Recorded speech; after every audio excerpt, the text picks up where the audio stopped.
এমন সময় কয়েকজন ব্রজবাসী মা মানে মেয়েদের কণ্ঠস্বর শোনা গিয়েছে। তো মা,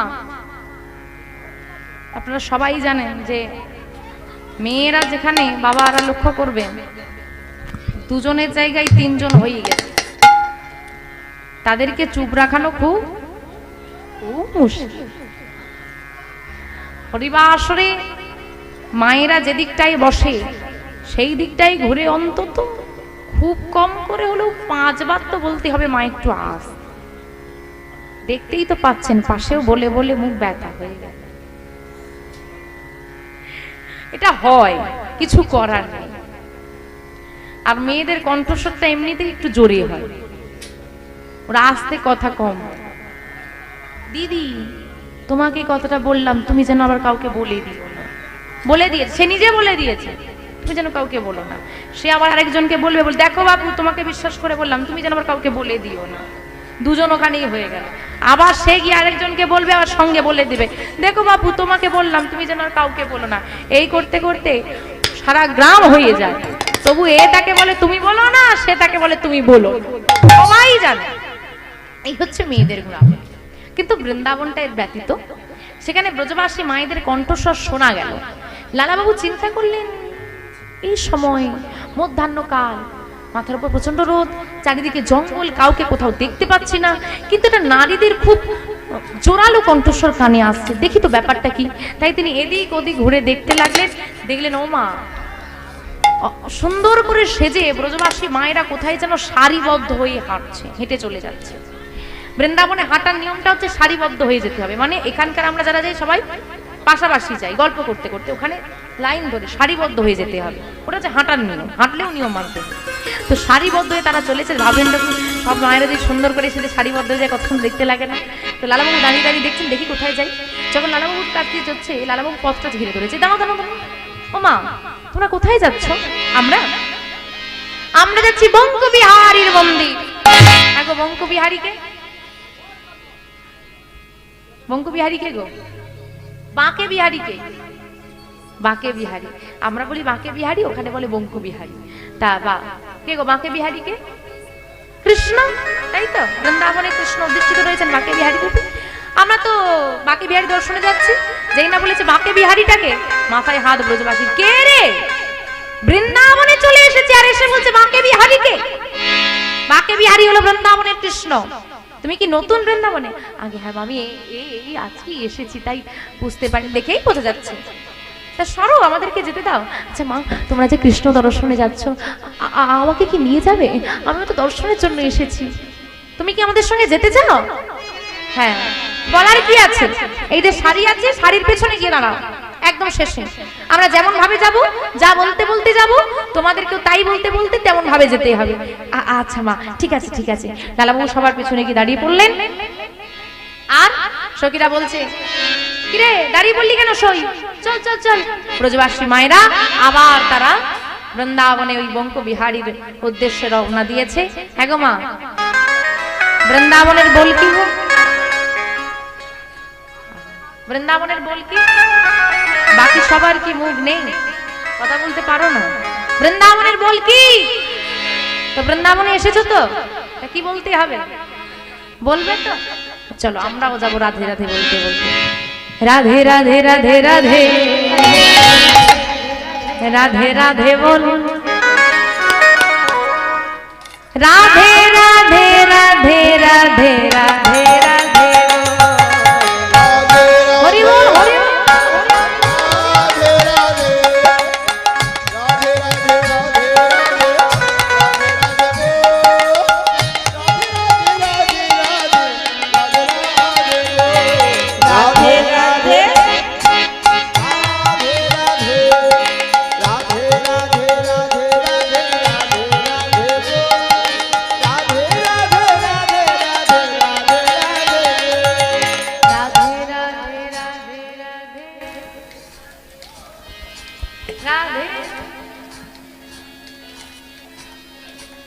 ভগবানকে ডাকছো না, ঘুম পাড়াচ্ছ, এতে রাধারানী আসার বদলে ঘুমিয়ে পড়বে। জোরে ডাকা লাগবে, দেখি হাতগুলো তোলো উপর দিকে। আমার সঙ্গে একটু জোরে গাও, যে টেম্পারে বাড়িতে বাবার সঙ্গে ঝগড়া করো ওই টেম্পারে গাইতে হবে। রাধে রাধে রাধে রাধে রাধে রাধে রাধে রাধে রাধে রাধে রাধে রাধে রাধে রাধে হরি হরি হরি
বাঁকে বিহারীর মন্দিরে এসে উপস্থিত হলেন সবাই।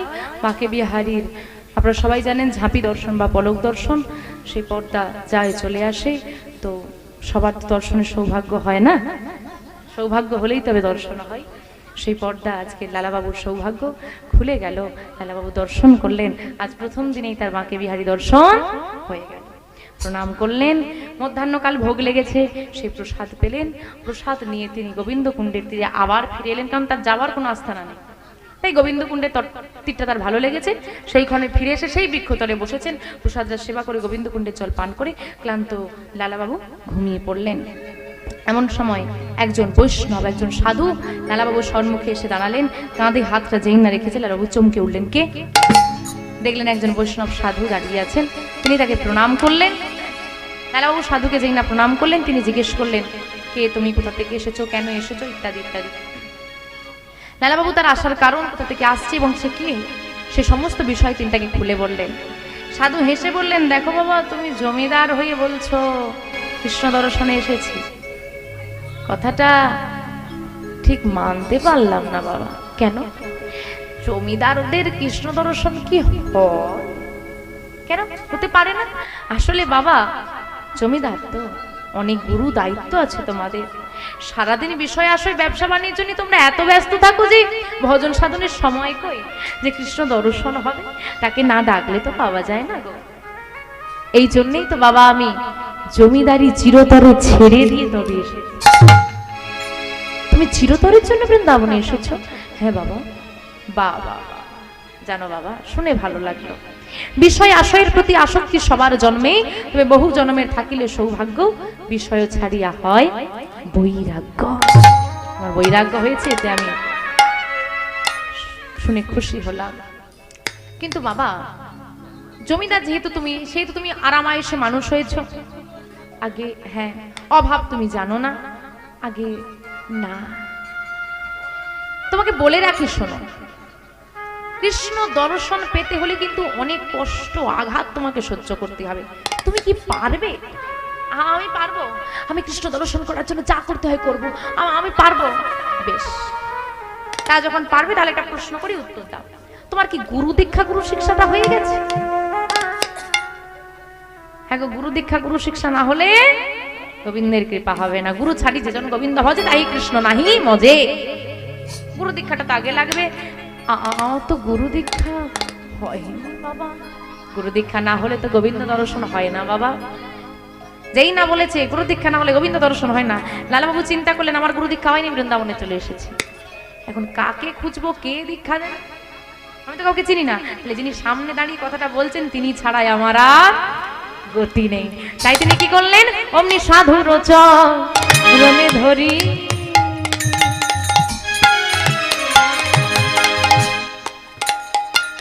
আজ কহে লালা কৃপা করি,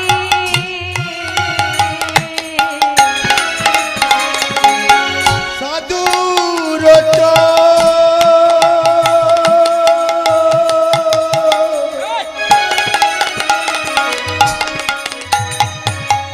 চরণে ধরি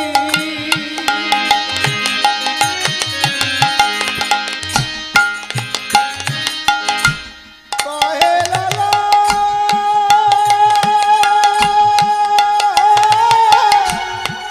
কৃপা করি,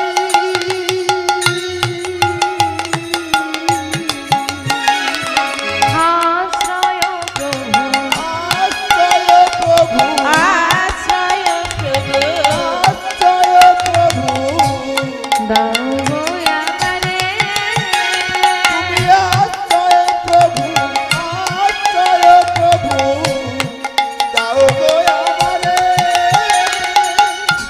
তোরি বারে ভব নদী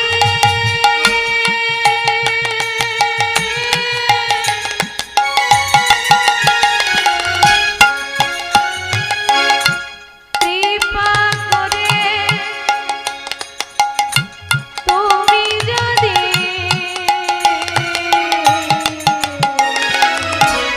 আরে ছাড়ো ছাড়ো ছাড়ো ছাড়ো, কি হচ্ছেটা কি? যেখানে সেখানে পথে ঘাটে তুমি চরণ দুটো জড়িয়ে ধরবে আর বলবে দীক্ষা দাও দীক্ষা দাও দীক্ষা দাও, এভাবে যেখানে সেখানে দীক্ষা হয়ে যাবে? শোনো, সত্যিই যদি তুমি দীক্ষা নেওয়ার জন্য ইচ্ছুক হয়ে থাকো, আগে পরীক্ষা দিতে হবে। আগে পরীক্ষা, তারপর হবে দীক্ষা। আমি পরীক্ষা নিয়ে দেখতে চাই তুমি দীক্ষা নেওয়ার উপযোগী কিনা। কি পরীক্ষা? লালাবাবুর হাতে একটা ভিক্ষার ঝুলি ধরিয়ে দিয়ে তিনি বলে দিলেন, দাঁড়ে দাঁড়ে তুমি করবে ভিক্ষা। ওমা, যে জমিদার দুহাত ভরিয়ে দান করেছি একদিন, তার হাতে আজ ভিক্ষার ঝুলি। ভিক্ষার ঝুলিটা দেখেই চোখে জল এসে গেল লালা। জমিদার কিনা, ভিখারি হতে সবাই পারে না, কিন্তু মনে রাখবে চিরদিন কাহারও সমান নাহি যায়। আজকে যেজন রাজাধিরাজ, কাল সে ভিক্ষা চায়। তোমার সময় খুব ভালো যাচ্ছে, কোনো সমস্যা নেই, কোনো অভাব নেই, কোনো ঝামেলার মধ্যে নেই, তুমি জীবন একদম সুন্দর চলছে। এই সময়টাকে নিয়ে কখনোই অহংকার করো না। মনে রাখবে দিন শেষে কিন্তু রাত আসে। আর তোমার সময় খুব খারাপ যাচ্ছে, আর পারছো না ধৈর্য রাখতে, খুব কষ্ট, খুব সমস্যা, নানান দিক থেকে জড়িয়ে পড়েছো, এখান থেকে তুমি মুক্তি পাচ্ছ না, কি করবে খুঁজে পাচ্ছ না। ধৈর্য রাখো, রাতের শেষে ভোর একদিন হবে। সুখ দুঃখ চক্রাকারে ঘুরছে, সবটাই আমাদেরকে মেনে নিতে হবে। তুমি যদি ভাবো আমার জীবনটা একদম পারফেক্ট হবে না, তো কোনোদিনই হবে না। দুটো মানুষ এই দুনিয়ায়, দুটো মানুষ ভীষণ দুঃখী। কে কে? যে সবার কাছে ভালো হতে চায়, সবার কাছে ভালো হতে চায়, আর দ্বিতীয় যে সব সময় ভালো থাকতে চায়। দুঃখী না? আমি যদি সবার কাছে ভালো হতে চাই, আমার ভালো থাকাটাই হবে না। সবার মনের মতো হতে গিয়ে এ একরকম বলবে, ও আর একরকম বলবে। তাই তুমি সৎ, তুমি ভালো, যে বোঝার বুঝলো, আর গোবিন্দকে বুঝিয়ে রাখো, সে বুঝলেই হবে। সবার কাছে ভালো হতে যেও না। আরে ভগবান কি সবার কাছে ভালো হতে পেরেছে? তুমি আমি তো সাধারণ মানুষ। আর দ্বিতীয়, যে সব সময় ভালো থাকতে চায়, তাই তো, সবসময় সুখ চায়, এটাও সে বড় দুঃখী, কারণ সবসময় কারো জীবনে সুখ থাকে না। ভগবান শ্রী রামচন্দ্র যদি রাজা ধীরাজ হয়ে 14 বছরের বনবাস নিতে হয়, সে কি পাল্টাতে পারতো না চাইলে? ভগবান শ্রীকৃষ্ণ বৃন্দাবনকে এত ভালোবেসে, রাধারানীকে এত ভালোবাসার পর যদি সবাইকে ছেড়ে থেকে দ্বারকাধীশ্বর হতে হয়, সেও যদি তার ভালোবাসার মানুষগুলোর কাছে থাকতে না পারে, সে কি চাইলে পাল্টাতে পারতো না? গৌর হরি ভগবান হয়ে নাম প্রচার করতে যদি তাকে মার খেতে হয়, অপমান সহ্য করতে হয়, তুমি আমি সাধারণ মানুষ। তাই ভগবানের জীবন যখন পারফেক্ট হতে পারেনি, তিনি করেননি, তো তোমারও জীবন পারফেক্ট হবে না। মনে রাখবে, দুঃখ আছে বলেই আমরা সুখের কদর করি, জগাই মাদাই ছিল বলেই আমরা গৌর হরিকে দয়াল বলে জেনেছি, খারাপ আছে বলেই মানুষ ভালোর সন্ধান করে। লালা বাবুর চোখে যেই না জল এলো, বুঝে নিলেন গুরুদেব ধরার আগেই জল এসে গেছে। বলেছিলাম না তুমি পারবে না, থাক লালা। না গুরুদেব, আমি পারবো, যত কষ্টই হোক আমি পারবো, আমি পারবো গুরুদেব। পারবে? তাহলে ধরো। আরে ধরো ধরো লালা, ধারে ঝুলি কাঁদে, ঘুরে এসো দারে দারে, ঘুরে এসো দারে দারে। তুমি ধরো ধরো লালা, ভিক্ষার ঝুলি কাঁধে, ঘুরে এসো দারে দারে, ঘুরে এসো দারে দারে। এমনি ভিক্ষা করলে হবে না, মুখে রাধা কৃষ্ণের নাম নিয়ে তুমি দাঁড়ে দাঁড়িয়ে ভিক্ষা করবে। তারপর কি করবো গুরুদেব? দেখো, তোমার যেহেতু দীক্ষা হয়নি, তুমি কোথাও গিয়ে সেবা দিতে পারবে না। দীক্ষা না হলে ঘরের মাদরকেও সেবা দেওয়া যায়, কোথাও গিয়ে সেবা দিতে পারবে না। তুমি একটা কাজ করবে, ভিক্ষা করে যা পাবে মন্দিরে মন্দিরে দান করবে। যেদিন যে মন্দিরে ভিক্ষা করে দান করবে, সেদিন সেই মন্দির থেকে প্রসাদ পেয়ে নেবে। যেটুকু প্রসাদ ওরা দেবে, ওইটুকু প্রসাদ তোমাকে সেবা করতে হবে। বেশ,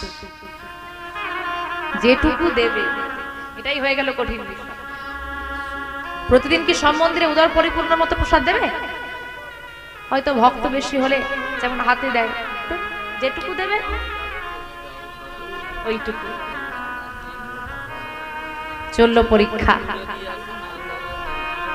জমিদারের সুঠাম দেহ, সেবা ঠিক মতো হয়নি, কি হবে? রুগ্ন হয়ে গেল, চুল দাড়িতে মুখ ভরে গেল, গৌর বর্ণ রোদে ঘুরে ঘুরে হলো তামাটে বর্ণ, সারা গায়ে নোংরা জমেছে, পোশাক ছিঁড়ে গেছে। সে জমিদার লালাকে দেখলে আর চেনাই যায় না। কত বছর কেটে গেল। এদিকে লালা বাবুর পুত্র নাম কি নাম বলেছিলাম? নারায়ণ। বড় হয়ে গেছে, বাবা কোথায়? এইবার সেটা পিতার খোঁজ করছে। একমাত্র কে জানে জমিদারি বাড়িতে? সুমতি। সে বলছে, দেখো বাবু, আমি এটুকুই জানি, সে আমাকে বলে গেছে বৃন্দাবনে কৃষ্ণ দর্শনে যাচ্ছে, এর থেকে বেশি কিছু আমি জানি না। চলো মা। নারায়ণ তার মাকে নিয়ে, প্রহরীদেরকে নিয়ে বৃন্দাবনে এসে হাজির। তাহলে সবাই হয়ে গেছে বৃন্দাবনে। লালাবাবু বৃন্দাবনে, তার স্ত্রীও বৃন্দাবনে, পুত্র বৃন্দাবনে, প্রহরীরা বৃন্দাবনে। কিন্তু চিনতে কি পারবে? সে জমিদার তো নেই। যাকেই জিজ্ঞেস করে সবাই বলে ভিখারি লালা আছে, জমিদার লালাকে চিনি না।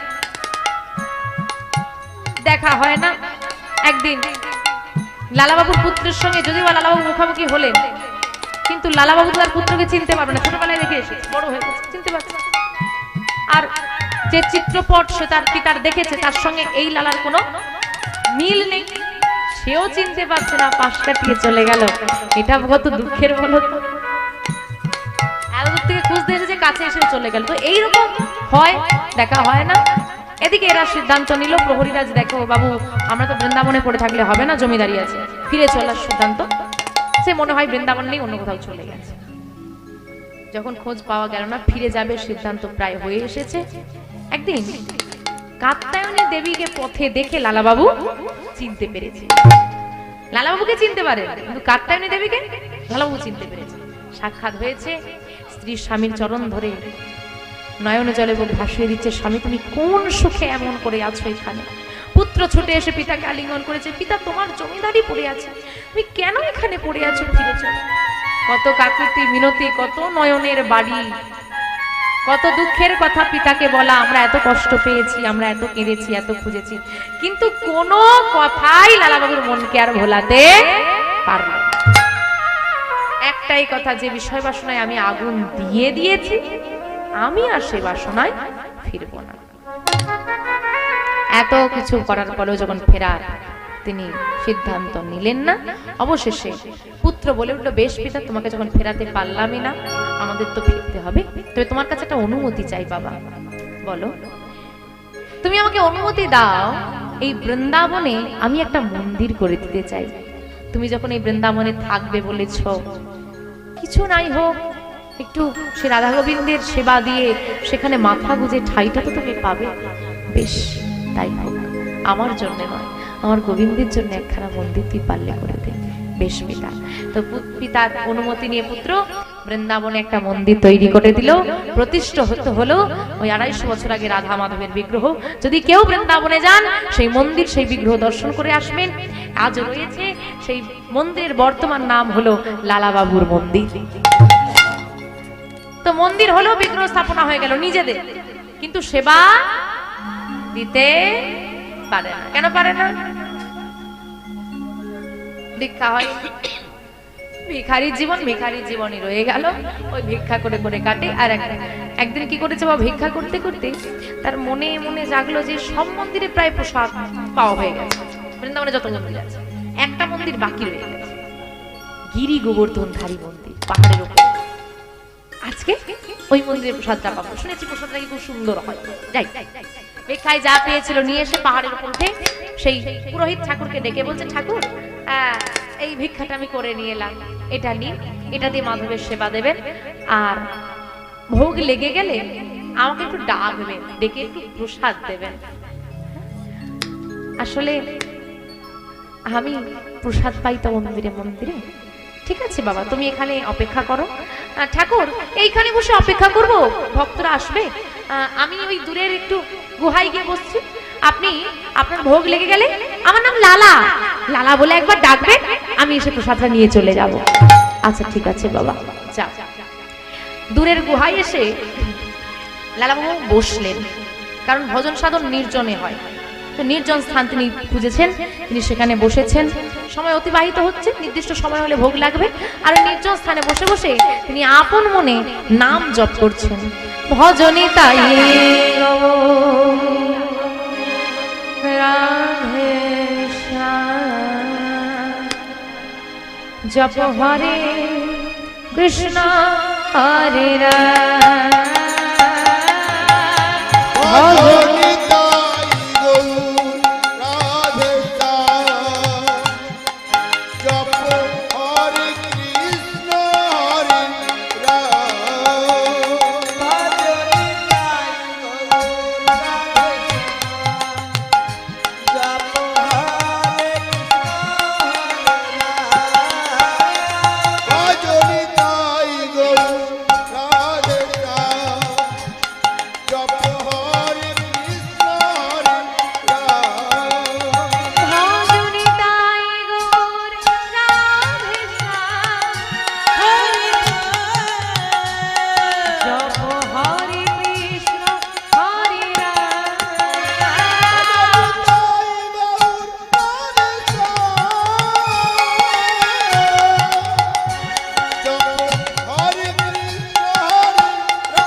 মধ্যাহ্নকাল ভোগ লেগেছে, ঠাকুরের কর্তব্য তাকে ডাকতে বলেছে।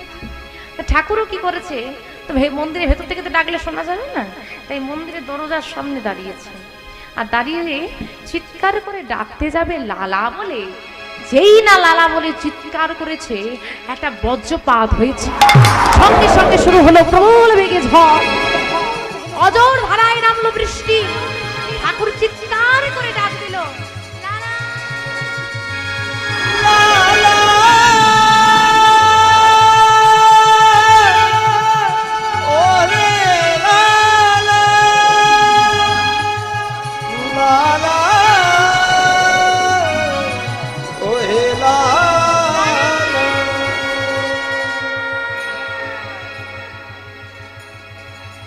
ঠাকুরের শত চিৎকার ঢাকা পড়ে গেল ঝড় বৃষ্টির শব্দে।